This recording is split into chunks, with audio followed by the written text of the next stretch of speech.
जानेंगे group of 20 G20 के बारे में। G20 क्या होता है, उसमें कौन कौन से कंट्रीज़ हैं, उसका इम्पोर्टेंस क्या है, वो कितना महत्वपूर्ण है, ठीक है। और उस क्या क्या करता है और उसका मेन एजेंडा क्या है, वो क्यों बना था, वो कैसे बना था, ठीक है। इन सब के बारे में जानेंगे। सबसे पहले स्टार्ट करते हैं ग्रुप ऑफ 20 के बारे में, थोड़ा सा इसका इंट्रोडक्शन देते हैं। ग्रुप ऑफ 20 जैसे नाम पे समझ में आता है 20 देशों का एक समूह है, मतलब 20 देश का एक ग्रुप है, ठीक है। ये इंटरनेशनल फोरम होता है जिसमें कि अलग अलग गवर्नमेंट्स जो 20 कंट्रीज़ हैं, यहाँ तक कि 19 कंट्रीज़ और European Union to be precise, जो इसके जो गवर्नमेंट्स होते हैं और जो सेंट्रल बैंक के इनके गवर्नर्स होते हैं वो मिलते हैं और उसका नाम दिया गया है G20, ठीक है। ये 1999 को 1999 को बना था और इसका तभी मेन इसका मुद्दा क्या था, इसका मुद्दा था कि हम लोग कैसे दुनिया में फाइनेंशियल स्टेबिलिटी, मतलब आर्थिक रूप से स्टेबल हम लोग रहें। ज़्यादा हम लोग जैसे ग्रेट डिप्रेशन हुआ था तो ये सब ज़्यादा हम लोग का साथ नहीं हो और हम लोग फाइनेंशियली स्टेबल रहें पूरे दुनिया में, ठीक है। फिर क्या हुआ, फिर 2008 से G20 जो था ग्लोबल ऑफ 20 ग्रुप ऑफ 20 वो अपना एजेंडा बढ़ाने लगा और बोला कि जो गवर्नमेंट है, जो हेड ऑफ स्टेट्स है, यहाँ तक कि फाइनेंस मिनिस्टर जो हर देश का होगा, फॉरेन मिनिस्टर्स जो होगा और जो थिंक टैंक होगा, मतलब जो पॉलिसी बनाता है, वो सब मिलेंगे और अपने में डिस्कशन करेंगे कि हम लोग आगे कैसे बढ़ सकते हैं, ठीक है। अब हम लोग देखते हैं कि G20 का कंट्रीज़ कौन कौन है, ठीक है। कौन कौन से कंट्रीज़ हैं जो G20 में शामिल हैं। तो अगर उनके नाम लिया जाए तो वो हैं Argentina, Australia, Brazil, Canada, China, European union, France, Germany, India, Indonesia, Italy, Japan, south Korea, Mexico, Russia, Saudi Arabia, south Africa, Turkey, United kingdom और यूनाइटेड नेशंस। एक ध्यान देने वाली बात यहाँ पर यह है कि यूरोपियन यूनियन जो है ये अपने में ही 15-20 देशों का एक ग्रुप है, ठीक है। 15-20 देश का ये अपने में ही ग्रुप है। अब जो G20 का मेन काम क्या है, ठीक है, तो वो देखता है ऐसा मुद्दा पर, ऐसा इशू पर वो अपने आप को सोचता है कि हम उसमें उंगली करें या हम उसको सॉल्व करें, ऐसे इश्यूज़ पर जो जिस पे किसी एक सिंगल नेशन का हक नहीं है या किसी एक सिंगल नेशन के हाथ से बाहर चला गया। फॉर एग्ज़ाम्पल अभी इंडिया चाइना में चल रहा है थोड़ा सा टसल, ठीक है। तो ना इंडिया के हाथ में है ना चाइना के हाथ में, मान लेते हैं ऐसा कुछ जो इंडिया और चाइना के हाथ में नहीं है, ठीक है। तो ऐसे इशू को G20 में एड्रेस किया जा सकता है, ठीक है। अगर G20 का पावर के बारे में बात किया जाए, यहाँ तक कि उसका बाहुबली रूप में बताया जाए, तो G20 90% जो ग्रॉस वर्ल्ड प्रोडक्ट होता है उसका 90% अकेला बस G20 देशों में ही होता है, ठीक है। 80% जो दुनिया का ट्रेड है, यहाँ तक कि जो दुनिया का पॉपुलेशन है उसका 2/3, मतलब अगर 100 पॉपुलेशन होगा तो उसमें 67 पीपल इन G20 कंट्रीज़ में ही रहते हैं, ठीक है। और दुनिया का जितना भी जगह है, लैंड एरिया जहाँ पर रह सकता है इंसान, उसका आधा लगभग ये G20 देश ही कवर कर लेता है, ठीक है। अब देखते हैं इसका फाउंडिंग के बारे में, ये कैसे फाउंड किया गया था। G20 G7 का एक समिट हुआ था कोलोग्ने में, ठीक है। तो कोलोग्ने में G7 का एक समिट हुआ था 1999 को, जून 1999 को। उसी समय एक G20 का एक तरह का मीटिंग हुआ और G7 फाइनेंस मिनिस्टर का मीटिंग होने के बाद लगभग 26 सितंबर 1999 को एक इनॉग्रल मीटिंग हुआ था 15-16 दिसंबर 1999 को, किसका, G20 का, ठीक है। उस समय जो कैनेडियन फाइनेंस मिनिस्टर हैं पॉल मार्टिन, उनको बनाया गया पहला चेयरमैन, और जो जर्मन का फाइनेंस मिनिस्टर है हेंस ईचेल, उनको होस्ट करने का मौका दिया गया। पहला जो मीटिंग था वो होस्ट करने का मौका किसको मिला, हेंस ईचेल को, ठीक है।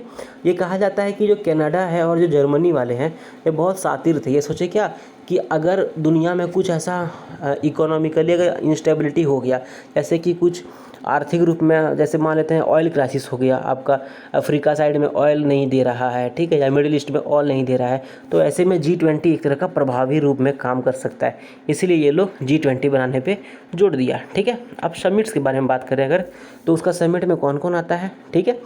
तो जो समिट होता है G20 का, वो उसमें मेनली शामिल होते हैं हेड ऑफ़ द स्टेट्स, जो जैसे अभी इंडिया का हेड है पीएम, ठीक है, तो पीएम जा कर के मीटिंग में शामिल होंगे, ठीक है। लेकिन कभी कभी क्या होता है, फाइनेंस मिनिस्टर और जो सेंट्रल बैंक का गवर्नर्स है वो भी क्या करते हैं, अपने अपने जो उस देश का, जैसे इंडिया का फाइनेंस मिनिस्टर अभी निर्मला सीतारमन है, और जो आपका सेंट्रल बैंक गवर्नर है, ये दोनों क्या करेगा, जो लीडर का समिट होगा और जो डिसीजंस लिया जाएगा उसके लिए ये लोग ड्राफ्ट तैयार करता है, ठीक है। ये लोग पीछे से यही लोग काम करते हैं मेनली, ठीक है। उसके बाद क्या हुआ कि ये जो आपका G20 फाइनेंस मिनिस्टर जो सेंट्रल बैंक गवर्नर वाला कहानी शुरू हुआ, इसका कहानी का मेन ये क्या था, बैकग्राउंड क्या था कि 2007-2008 में, जैसे पता होगा, ग्रेट डिप्रेशन के लगभग लक्षण आ गए थे, जो आपका यूएसए में हुआ था, ठीक है, डिप्रेशन टाइप का। तो वहाँ पर जो 2007-2008 में हुआ था, तब से बोला गया कि हाँ, अरे आर्थिक रूप से दुनिया बहुत इनस्टेबल है, तो इसलिए हम लोगों को एक समिट बुलाना चाहिए, और फाइनेंस मिनिस्टर और जो सेंट्रल बैंक के गवर्नर्स हैं उनको हर बार मिलाया जाता है, बात किया जाता है, ताकि वो जो दुनिया में चल रहा है इको आर्थिक डिस्कशंस कर सके, ठीक है। यहाँ तक कि अगर कुछ इंस्टेबिलिटी हो आर्थिक रूप में तो उसमें कैसे वो सहायता कर सके, इन सब चीज़ों के बारे में, ठीक है। उसके बाद एक G20 का समिट तो होता है जिसमें कि हेड आते हैं, जैसे कि पीएम आ गए, इधर का आपका यूएसए का प्रेसिडेंट आएगा, ठीक है, फिर चाइना का प्रेसिडेंट आएगा, तो ये सब मिल करके तो G20 का समिट करता है। ये 2011 से जो समिट हो रहा है वो हर साल एक बार होता है, ठीक है। उसके बाद जो फाइनेंस मिनिस्टर और सेंट्रल बैंक गवर्नर का जो मीटिंग है वो तो होगा ही साथ में, और किसका मीटिंग होता है, और होता है एग्रीकल्चर मिनिस्टर मीटिंग, मतलब हर देश का एग्रीकल्चर का मिनिस्टर जो आते हैं वो मीटिंग करते हैं, ठीक है, जो कि 2011-2012 में हुआ था। फिर हुआ था फॉरेन मिनिस्टर्स का मीटिंग, जो कि 2012 और 2013 में हुआ था। फिर ट्रेड का जो मिनिस्टर था हर देश का वो मिला 2012 और 2014 में, ठीक है। और एम्प्लॉयमेंट जो मिनिस्टर होते हैं वो भी मिलते हैं 2010 से, हर साल वो लोग मिल रहे हैं, ठीक है, मतलब 2010 से लेकर के हर साल वो लोग मिलते हैं।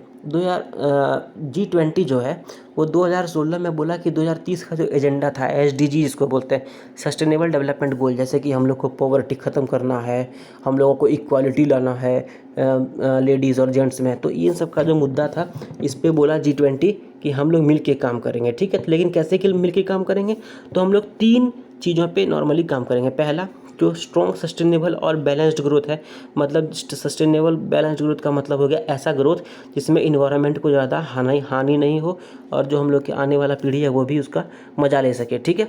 उसके बाद जो दुनिया है उसको हम लोग और बदतर नहीं होने देंगे और उसको बेटर बनाएंगे, ठीक है।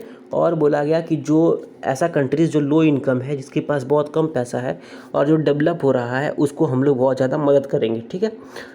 G20 का जो समिट हुआ था हैंगजो में, वो चाइना में पड़ता है हैंगजो, वहाँ पर जो मेंबर्स हैं वो एक प्लान पे एग्री किए, और बोला गया कि ये जो एजेंडा था, मतलब ये 3 को एजेंडा जो आपको बताए, इस पे ये लोग एग्री करके बोले ठीक है, हम लोग इसको इम्प्लीमेंट करने का पूरा कोशिश करेंगे, ठीक है। अगर G20 का सेक्रेटरीट के बारे में बात करें तो इसके पास कोई सेक्रेटरीट नहीं है, ना ही कोई स्टाफ है, ठीक है, मतलब सेक्रेटरीट स्टाफ एक ही तरह का हो गया, तो इसके पास कुछ नहीं है। अब ये चलता कैसे है, तो हर देश में जो 20 देश हैं इनके बीच में कभी चेयर रोटेट करते रहता है, मतलब एक बार चेयरमैनशिप मिल गया इंडिया को, फिर मिल जाएगा चाइना को, फिर मिलेगा साउथ अफ्रीका को, फिर मिलेगा जापान को, ऐसे ये घूमते रहता है, जैसे G7 में घूमता है वैसे ही इसमें भी घूमते रहता है, ठीक है। और हर बार अलग अलग देश को चुना जाता है, ठीक है। उसके बाद क्या होता है ना कि जैसे इंडिया को मिला है इस बार चेयर करने का मौका, ठीक है, तो वो क्या करेगा, एक टेम्पोररी सेक्रेटरीट का इस्टेब्लिशमेंट कर देगा, जहाँ पर हर काम और हर जो ऑर्गेनाइजेशन का जो मीटिंग होगा वो सारा वो उसका ऑफिशियल्स करेगा। जैसे कि मान लेते हैं इंडिया में अगर हुआ तो इंडिया वाला क्या करेगा, इंडिया का जो बड़ा ऑफिशियल्स है वो क्या करेगा, 20 देशों का कैसे कैसे काम होगा, कैसे कैसे वो लोग इम्प्लीमेंट करेंगे योजना, ठीक है, तो इन सब का काम वही करेंगे, उसी देश के ऑफिसर्स लोग करते हैं, ठीक है। फिलहाल जो है वो इटली कर रहा है, क्योंकि 2021 वाला जो चेयर है वो इटली में होने वाला है, ऐसा ये लोग किया जाता है। फिर 2022 वाला इंडोनेशिया में होगा, 2023 वाला इंडिया में होगा, 2024 वाला ब्राज़ील में होगा, ठीक है। तो हम फ्यूचर आपको बता दिए, ठीक है। अब 20 मेंबर्स जो है इनके साथ में CEO जो चीफ एग्जीक्यूटिव ऑफिसर्स होते हैं अलग अलग इंटरनेशनल फोरम्स के, जैसे कि इंटरनेशनल मॉनेटरी फंड का हो गया, या फिर वर्ल्ड बैंक का आपका प्रेसिडेंट हो गया, या फिर international monetary and finance commission committee और चेयरमैन उसका जो हेड हो गया या फिर चेयरमैन हो गया किसका, डेवलपमेंट एंड असिस्टेंट कमेटी का, ये सब मिलते रहता है और मिल करके G20 में भाग लेते रहता है, ठीक है। और अपना जो बुद्धि है वो इन लोगों को बताते रहते हैं, ठीक है, कैसे क्या किया जाए। अब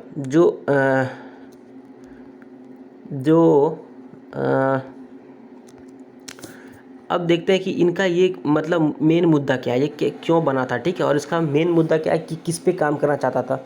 तो ये नॉर्मली काम करना चाहता है, जैसे हम बताते शुरू में ही, कि ये चाहता है कि इकोनॉमिक स्टेबिलिटी हो, कि आराम से सब देश प्रॉस्पर करें, सब देश बढ़ें आगे, ठीक है। तो ये चाहता है कि सोवरेन डेब्ट जो हर देश लेता है या फिर किसी देश कोई देश को देता है तो उसमें सस्टेनेबिलिटी रहे, मतलब आराम से वो देश के ज़्यादा इंटरेस्ट नहीं ले, ठीक है।